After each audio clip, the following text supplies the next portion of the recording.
हमने देखा कि एयरफोर्स मिसिंग रही है ईरान के पास। ये उनका एक कमजोर एरिया था। उनकी नेवी को तबाह करना है, ये भी कहा है प्रेसिडेंट डोनाल्ड ट्रंप ने। उनके मुताबिक 9 से ज्यादा नेवल जहाज तबाह किए हैं।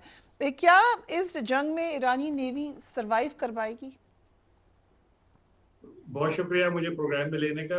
इससे पहले कि मैं नेवी पर आऊं, मैं थोड़ा सा एक आपको बैकग्राउंड देना चाहता हूं।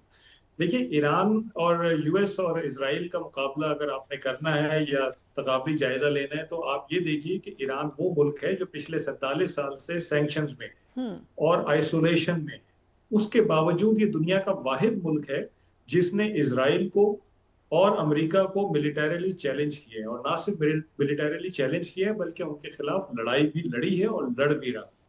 अच्छा, आपको पता है कि मैं वहां रहा हूँ, मैं उनको जानता हूँ बड़ी अच्छी तरह। ये बड़े स्मार्ट लोग हैं। और हम्म। अगर मैं आपको जून 2025 में ले जाऊं, तो आप ये देखिए कि ईरान ने क्या किया था। ईरान ने शुरू में अपने हल्के मिसाइल भेजे इसराइल पे, जिसकी वजह से उसका एयर डिफेंस सिस्टम एब्जॉर्ब हो गया, सेचुरेट हो गया। और फिर जब उसका एयर डिफेंस सिस्टम वीक हो गया, तो इन्होंने अपने अच्छे मिसाइल भेजे, जिसकी वजह से जंग के आखिर में काफी तबाही हुई। और ट्रंप साहब की स्टेटमेंट है इस जंग के बाद कि ईरान ने जंग के आखिरी दिनों में बहुत ज्यादा तबाही की इसराइल में।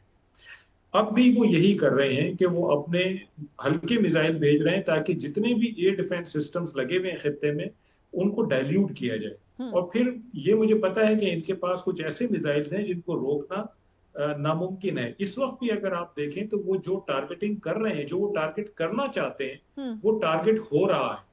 जिसका मतलब है कि वो अच्छे मिसाइल बीच में से फेंकते हैं, लाइक हाइपरसोनिक मिसाइल, जो कि ब्रीच कर जाते हैं एयर डिफेंस सेटअप को, सिस्टम को, और जाके अपना टारगेट हिट कर So लेते हैं। this is very तो interesting. What ये you're smart saying play is है कि as opposed ईरानियंस to का। American belief कि ये एक्सपायर हो जाएंगे, खत्म हो जाएंगे इनकी कैपेसिटी, ऐसा नहीं होगा। नहीं, जैसे जैसे दिन बढ़ेंगे ये नहीं, एनहांस होगी।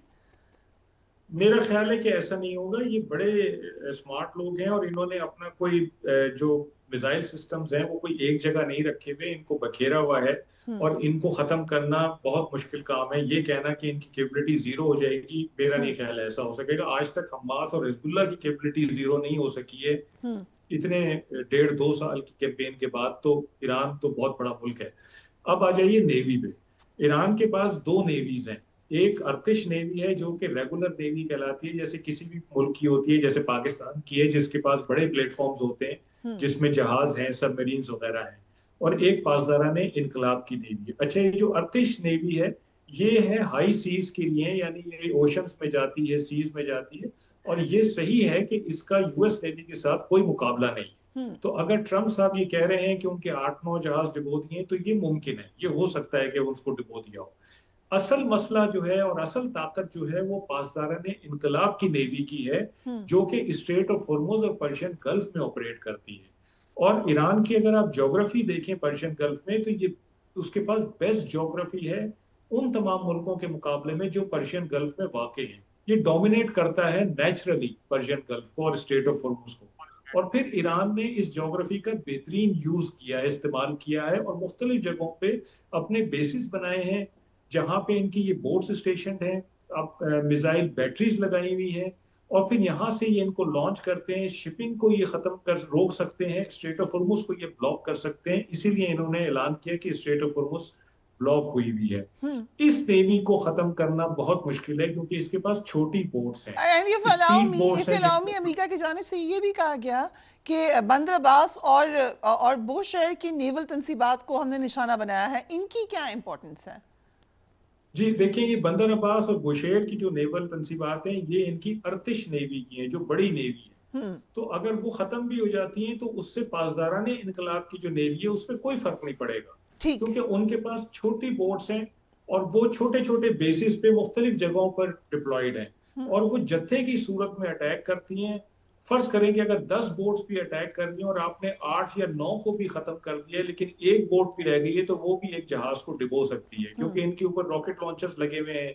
ये इनके ऊपर सुसाइडल बोट्स हैं, रिमोट कंट्रोल बोट्स हैं। तो ये बहुत सारी तरह की इस तरह की बोट्स हैं, और इनको खत्म करना, छोटी छोटी बोट्स को खत्म करना बहुत मुश्किल काम है। हम्म। ये भी याद रखिए कि अमरीकी जहाज के कप्तानों को हमेशा इन बोर्ड से बहुत डर लगता है। और अगर मैं 3 जुलाई 1988 का जिक्र करूं, जब यूएसएस विस्कंसिन था, अमेरिकी जहाज, और उसने ईरान एयर की एक फ्लाइट को मिसाइल मार के गिरा दिया था, ये समझ के कि ईरान एयरफोर्स के जहाज आ रहे हैं, तो उस वक्त उसका कप्तान इन बोट्स से डरा हुआ था, क्योंकि ये बोट्स उसके जहाज पे अटैक कर रही थी। तो इतने बौखला जाते हैं ये लोग इन बोट्स को देख के कि ये गलत इकदाम भी कर लेते। तो किसी सूरत अमेरिका की नेवी स्ट्रेट ऑफ हॉर्मोज और पर्शियन गल्फ में आने का नहीं सोचेगी, क्योंकि राइट। उनको पता है कि वो इन बोट्स का मुकाबला नहीं कर सकते। राइट ब्रिगेडियर साहब, अमरीकी स्टॉक मार्केट समेत दुनिया भर की स्टॉक मार्केट्स में मंदी का रुझान रहा है, जो कि लग रहा है कि मजीद बढ़ सकता है।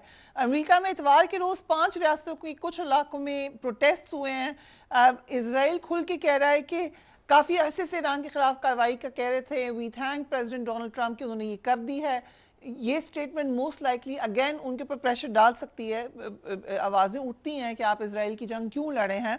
क्या प्रेशर बिल्डअप होता देख रहे हैं आप Donald Trump in the coming days? जी हाँ, देखिए बड़ा प्रेशर बिल्ड हो रहा है। इवन जो देखें कि डेमोक्रेट्स तो मुखालिफत कर ही रहे, इवन रिपब्लिकन उस पर बड़ा वो क्वेश्चन रेस कर रहे हैं।